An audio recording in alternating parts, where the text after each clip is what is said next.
Oh, yeah, I'm little, but I'm loud, and I'm very proud. I'm very proud to be with you here this morning, as it's another day in the neighborhood.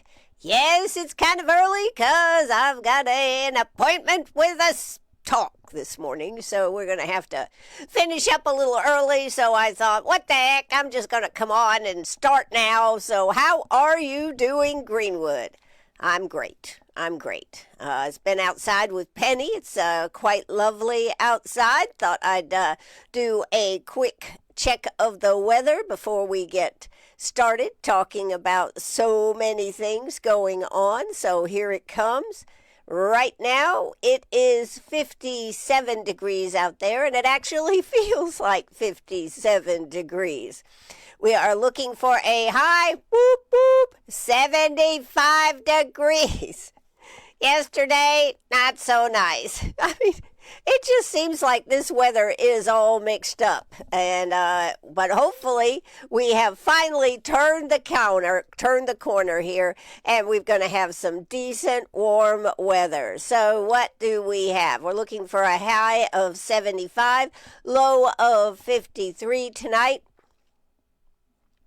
That is for today. Thursday is a high of 76, low of 58. Partly sunny skies. Friday, a high of 81 degrees, folks. Low of 60, partly sunny skies. Potential for maybe a slight shower. Saturday comes in at 80. I said 80 degrees, folks. Low of 61. Pretty much a ditto day from Friday. And Sunday is in the same zone, except looks like Sunday we could get some rain. Sunday, Monday, maybe some rain. After that, we are looking at 80, 85, 81. Thursday dips back to 65. I tell you what, your heating and air conditioning systems cannot win with the weather the way it is. But anyways, I guess that's a story for another day. This morning I wanted to talk about a couple of things that I find very disturbing and shows why, maybe the biggest is why things need to be changed on how we pick judges. As we reported over the weekend, I think it was on Monday, that Judge Few could put a monkey wrench in the legislature voting on their choice for a judge, since his term was up for renewal or to be reelected. And as was kind of indicated, that he could throw a monkey wrench into everything. And he did. He decided not to go for this judgeship, that he would just step down and not ask to be the judge, to re-up his judgeship. He did that in a Facebook post yesterday. I find this quite abhorrent, because the reason that they didn't want him to be a judge is that he didn't automatically, when the abortion bill came up, that was the big reason. There are maybe some other smaller ones, but for a bigger reason, he did not give them the vote that they thought they were going to get. Now, I can remember when he was elected to the bench. They were very pleased with themselves that they had somebody that would vote their way. And then he did the responsible thing. He looked at the law. And voted with what the law said. So regardless what is going to be spun out there, it is a sad day in South Carolina, in my opinion, that we let politics play the role. On top of that, Jay Lucas, who was the former House Speaker, wanted that position.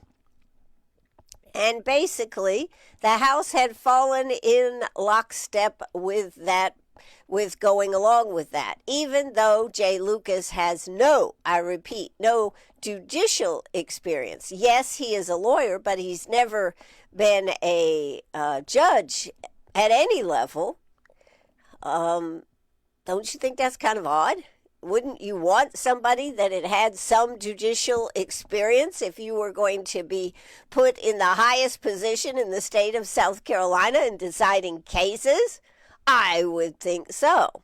This is a question that they've been dealing with all during the session as to how to elect judges.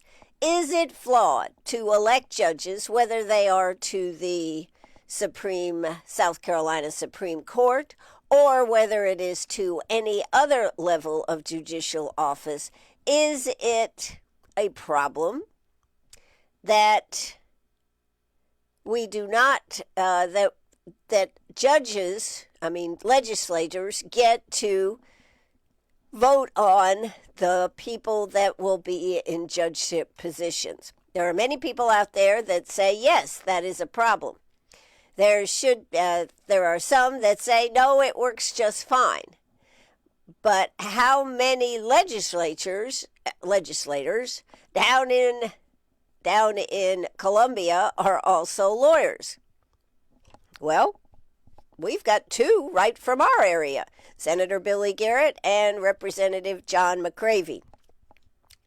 Now, both have said that they have no dealings with people that they may have voted for or against. But still, that goes right there to show that, yes, we have lawyers that are legislators. And Justice Few says that it has become clear to me over recent weeks that I do not and will not have the votes to be reelected to the Supreme Court of South Carolina. Few wrote on his social media pages on Tuesday afternoon, March 3rd. It is customary in judicial elections for the candidate who cannot win to withdraw from the race. Earlier this morning, I submitted my withdrawal letter to the Judicial Merit Selection Commission. Few's term on the High Court is set to expire on July 31st, 2026, so not until July. Had he won another term, he was in line to become the next Chief Justice of the Palmetto State. To recap, South Carolina is one of only 2 states in America in which legislatures pick judges. Let me say that again. South Carolina is only one of 2 states in America in which legislatures pick judges, and the only state in the nation where lawmakers control the nominating process preceding these legislative elections. And then it says, this incestuous arrangement has led to rampant corruption and prompt, long overdue calls to fix the system. Yes, that's from Fitz News. You know why I like Fitz News? I really think he calls it like it is. I mean, you may like or not like, but he does put it in plain English terms. Now, like any news source, they have a tendency sometimes to exaggerate or not cover, but that's my job. My job is to sift it out, right? So that's what I do. South Carolina's lawmakers are livid with Few for forcing them to go back to the drawing board and rewrite a controversial abortion statute in 2023.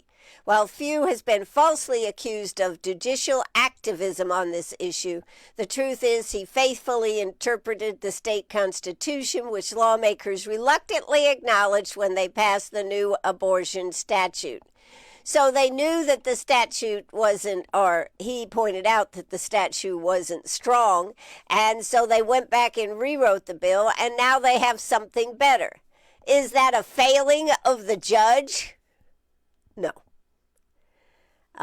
State lawmakers are eager to send Few and all justices and judges who have the audacity to faithfully execute their oaths a message that dissent of any kind will not be tolerated.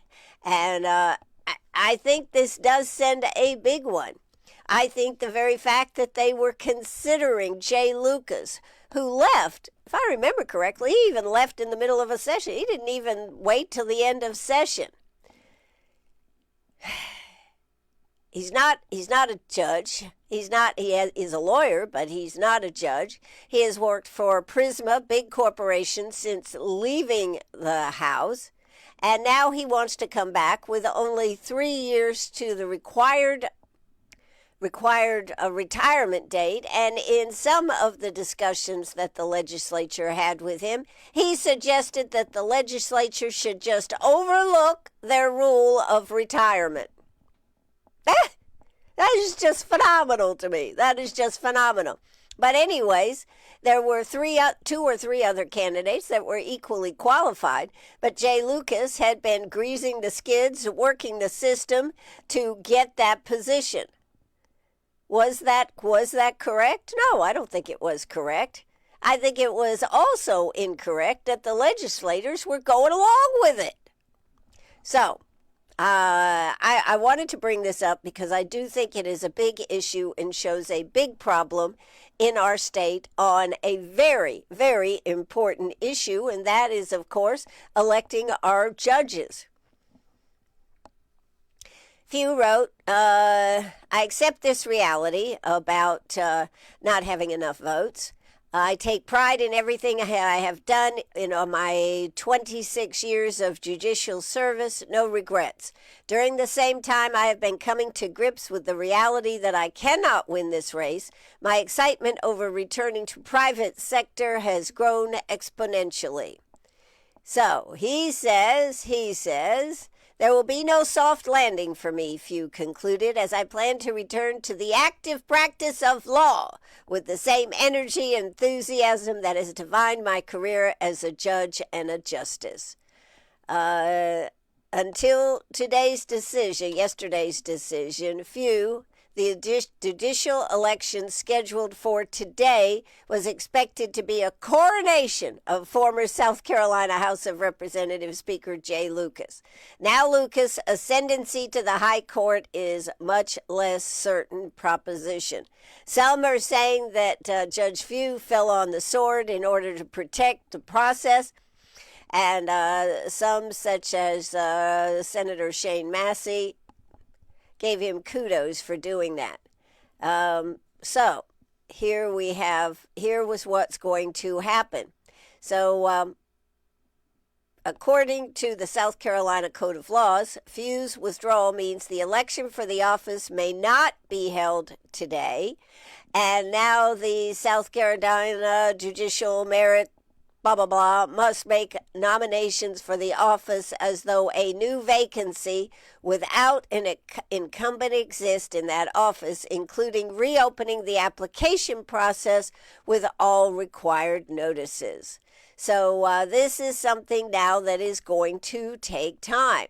It could take months. They probably will not make that decision on who will be the ones in the running for this seat before session enters. So it could be another year before, if session ends in May or June, it could actually be another year till after January of 2027 before they replace him. It also means that Jay Lucas may not be in such a catbird seat to get that position, which he had pretty much sewn up, only because, not because of his qualifications, but because of his connections to members of the House and the Speaker of the House, etc., etc. So this is a very big turn of events. Sometimes what you wish for isn't what you get, folks. And in this case, I suggest that if any big issues come where the House and or the Senate were looking for a friendly judge, they probably aren't going to have it. And not to suggest that Few is, but, things that maybe you could have used a little more influence, i.e., I don't know, but you could have used more influence with, are not going to happen. So I suggest this is what This is where we're at. This is what is happening. I thought it was important enough. Yesterday, I got several comments, several outcries from from our Greenwood listening area who are just appalled at the behavior. They also are appalled that some of our legislators in this area have not returned the calls for people that were calling about this. So, just something that we will be discussing and talking about. And that's all I have to say. So there you go. I find that a very frustrating and interesting issue, that because somebody did not vote with you. Now, were there any other issues? Not that I know of. I just know that both the House, I guess it was really the House, that had a real problem with few for not going along with the abortion bill. It's not the abortion bill, the 6 week time frame to do this. So, I'm Ann Eller. This is WCRS Radio. Yes, we can remember stuff, and yes, I am the voice of Greenwood. Woo! So, what else is going on here this morning? Watched County Council last night. There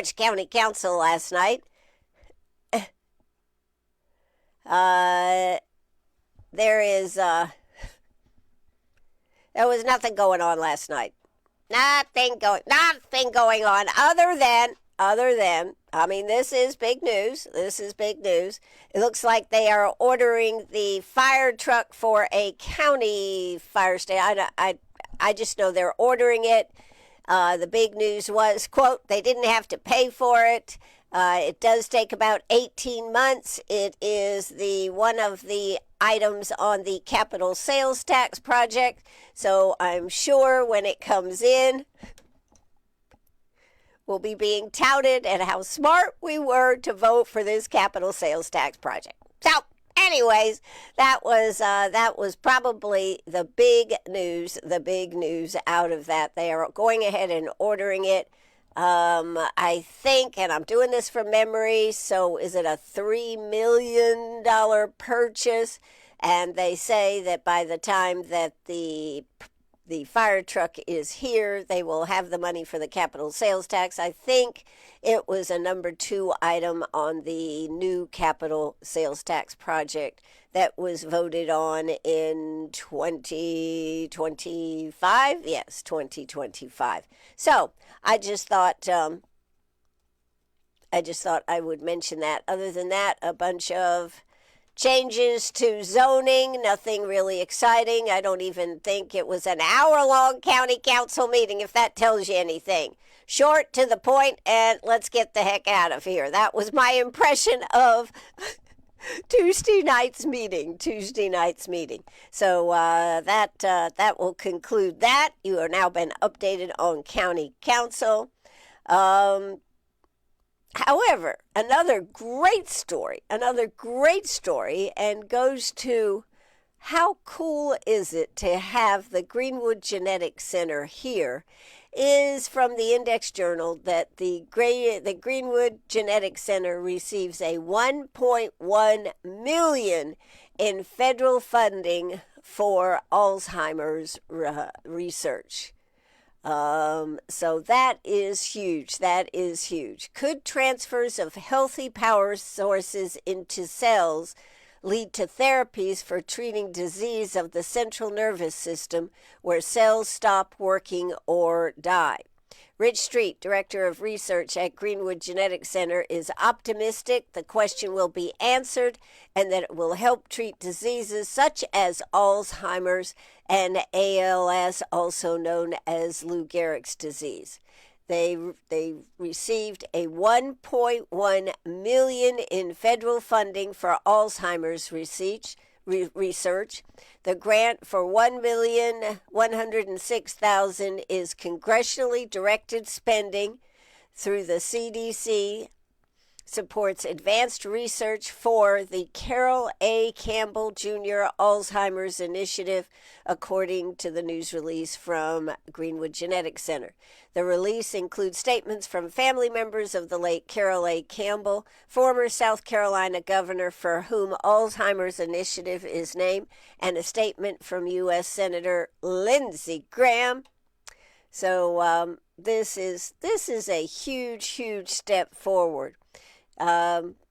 This type of funding allows senators and representatives to direct federal funds to specific high-impact projects within their states or district. The funding is tied to appropriation legislation in Congress authorizing federal agencies to spend money from the United States Treasury for specific purposes. What will this do? Listen to this. A 1.1 was secured with the support of Lindsey Graham, who serves on the United States Appropriations Committee, a powerful committee. The grant will be used to purchase advanced research instruments, including a super-resolution microscope and a high-sensitivity mass spectrometer. And this is one of the big things that they'll be able to do. This specialized microscope will allow us to look at things inside a cell. We would be able to see where mitochondria that are taken up into the cells go. We would be able to track all that. It said it's like it's a big step forward. So this is very cool. And again, we are so blessed that we have the Greenwood Genetics Center here, that it is something that has flourished. It was actually originally not looked to be in Greenwood, but Dr. Stevenson met with Self with Greenwood Mills, and I guess Self said, "Why are you going outside of Columbia?" Which is, I think, where it was going to be, somewhere in that area. He said, "Why don't you build it here and we will support it?" And so because of that, we have a top research center right here in, what shall we say, little old Greenwood. So that is pretty cool. So I wanted to make sure that you were aware of that. That is a huge step. And just think if they could figure out how to repair dying cells and possibly knock out Alzheimer's, knock it back. Lou Gehrig's disease, such a horrible disease to have. Just think of the possibilities if that could be taken care of. So the kudos to all that made that happen. And yes, Senator Graham, thank you for bringing that this way. When people say nothing comes this way, now he'll be able to use that one. I tell you what, I'm looking forward to the Senator Graham race, just FYI. I think it's going to be most interesting to see if anybody can get any amount of traction. And of course, I'm looking forward to interviewing each and every one of the candidates. Mark Lynch, businessman, is going to be at the Greenwood Republicans Club Monday evening. We're hoping to get an interview with him and maybe get a little more in depth about him. I would enjoy getting that interview very much. And then, of course, there are so many other candidates that are winding up. Jamal Brooks, of note, Jamal Brooks, she is running again for the seat. I don't know, is it District 12? I don't remember, but it is the McCormick Greenwood District. It is the seat currently held by Daniel Gibson. She is running for that seat again, and she will, she's running for that seat again. So that will be another interesting race. Jamel just got appointed not on city council, but to a board with city council. She also, I believe you could say, was instrumental in bringing to the fore the bill on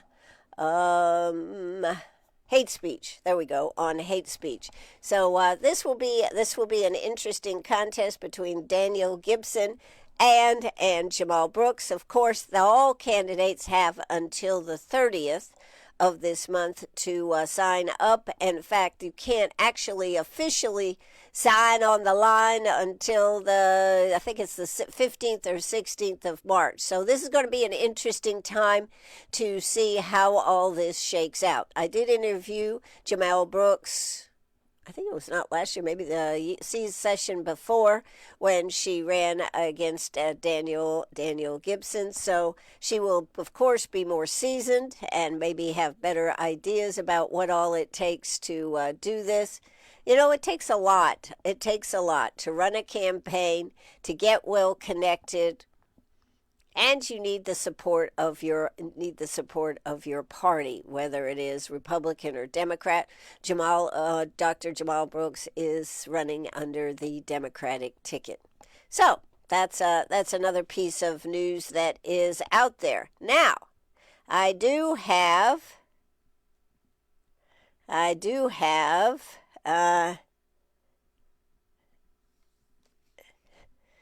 Well, somebody just asked a very interesting question of which I do not know the answer. I do know last night that there was a big discussion at County Council. We're going to flip back and then we're going to move forward. Well, that's the way life is, folks. Somebody asked that thought that fire trucks could not be purchased using capital project sales tax without a building being built. I'm not sure about that. I do just know there was no discussion about a building. I don't know whether this is replacing a vehicle. I know it is I want to say $3 million if I remember. I'm doing that totally from memory, just FYI, last night. But the big discussion was, and the big thing County Council wanted to know, we're not on the hook for paying for it if we go ahead and order it. And that was said, if that was said once, that was said 5 times.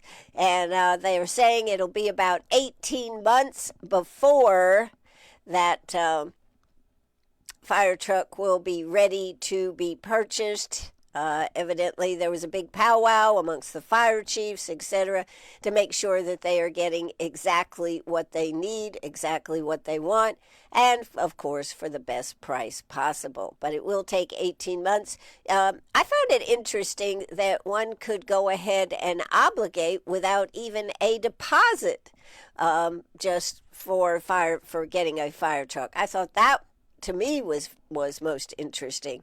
But I don't know whether it was tied to anything. That was something that would require some investigation.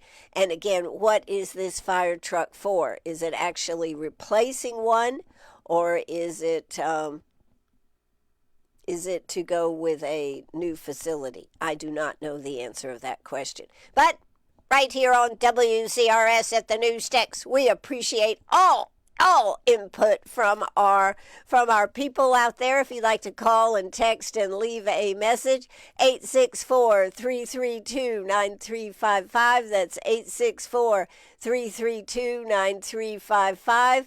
Let's see. I think we had another question coming in.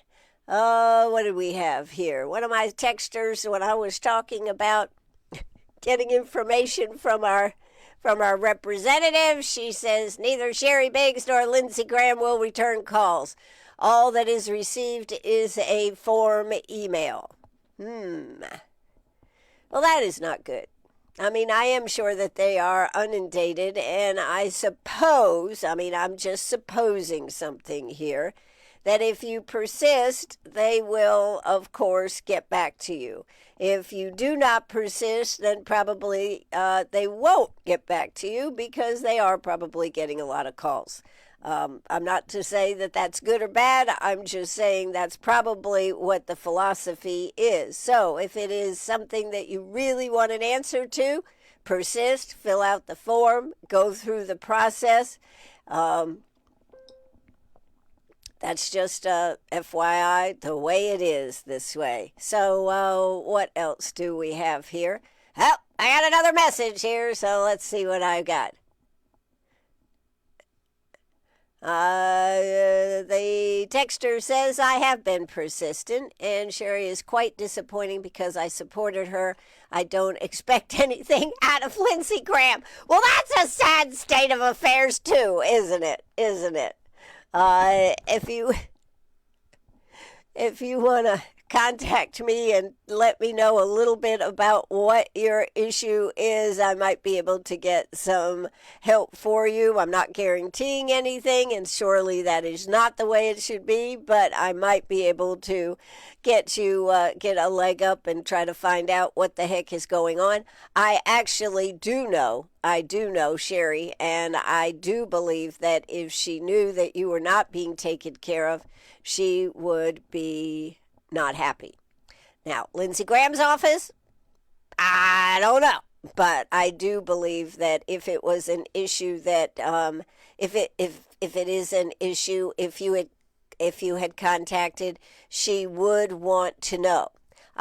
She would want to know. So if you want to let me know what it is, text her that with your issue. I will see if I can get a message and see if we can get you some help. The other thing I do know is I believe Sherry Biggs is having a town hall, a telephone town hall, Facebook Live town hall. That might be another issue. I think that is Thursday night. I don't have the information in front of me, but I do believe that she is having a town hall Thursday night. Today is Wednesday, so that would be tomorrow. We can see, I can probably have that information, or you can go to her Facebook page, Sherry Biggs, and it will tell you all about it. But information is king. Keeping those lines of communication are important. So thank you for sharing that here this morning. I don't guarantee to have any better luck, but I might have a little bit of luck, although I shouldn't have to have that. All right, what else have we got going on? What else do we have going on? Big news this afternoon. Speaking about a blast from the past, I'm going to have former Congressman Jeff Duncan on the air with us this afternoon, 5 o'clock.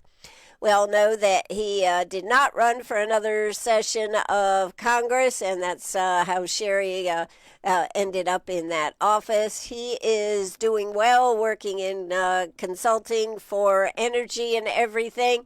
He also was important. He had an important role back in, 2011, where he helped get a bill through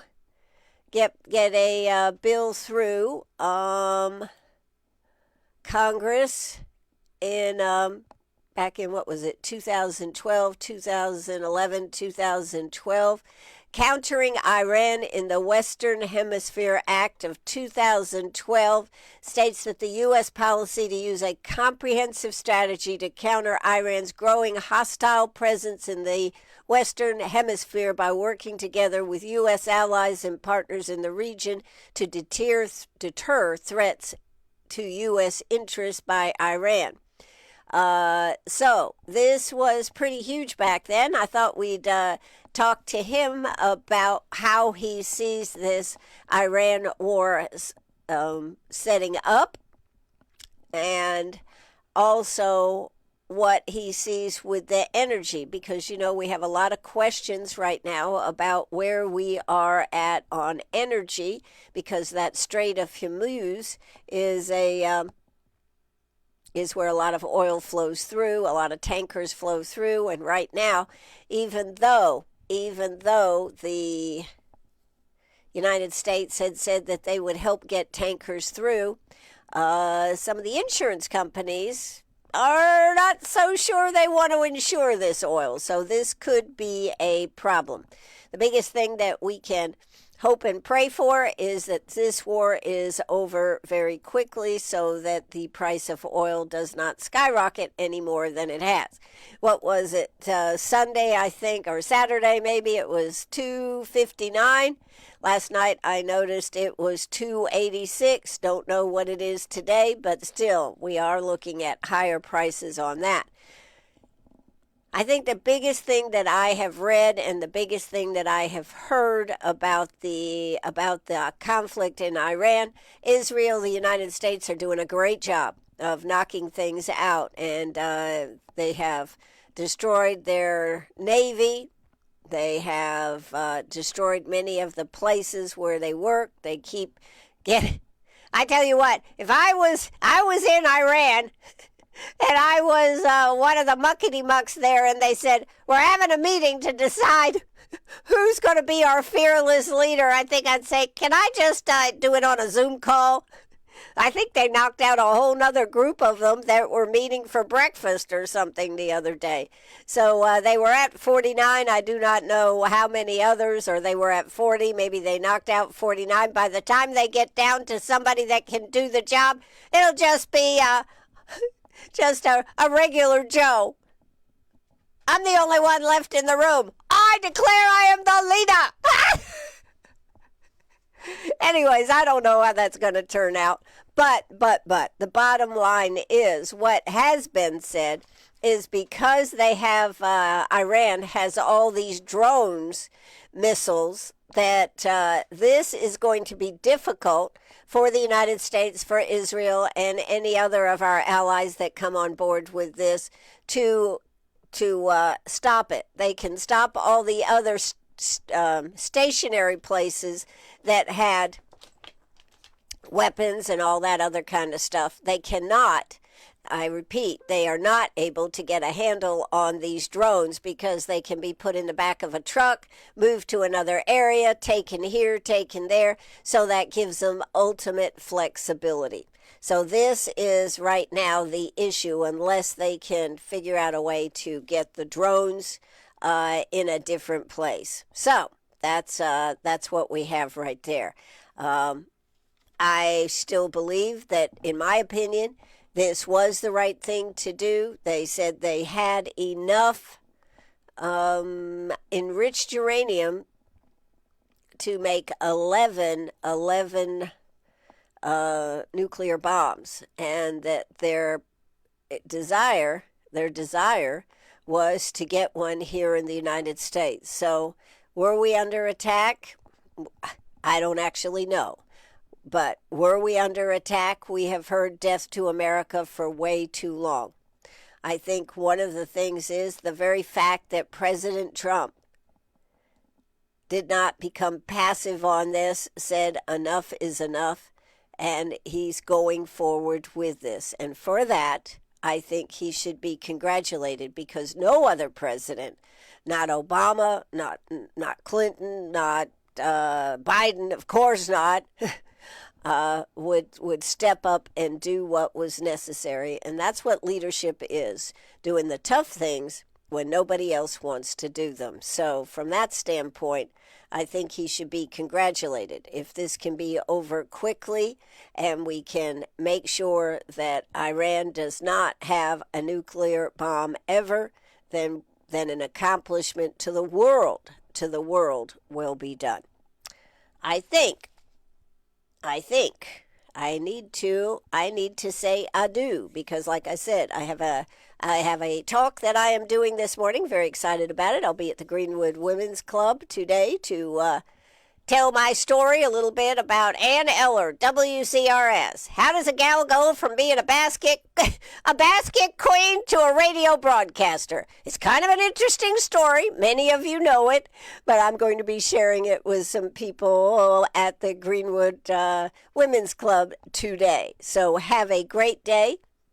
You know, you're listening to WCRS right here in Greenwood. Thank you so much for tuning in.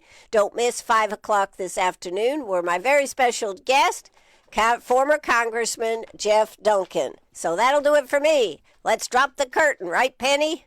She goes, heck yeah, I want my breakfast. So we're going to drop the curtain. We're going to cue the music.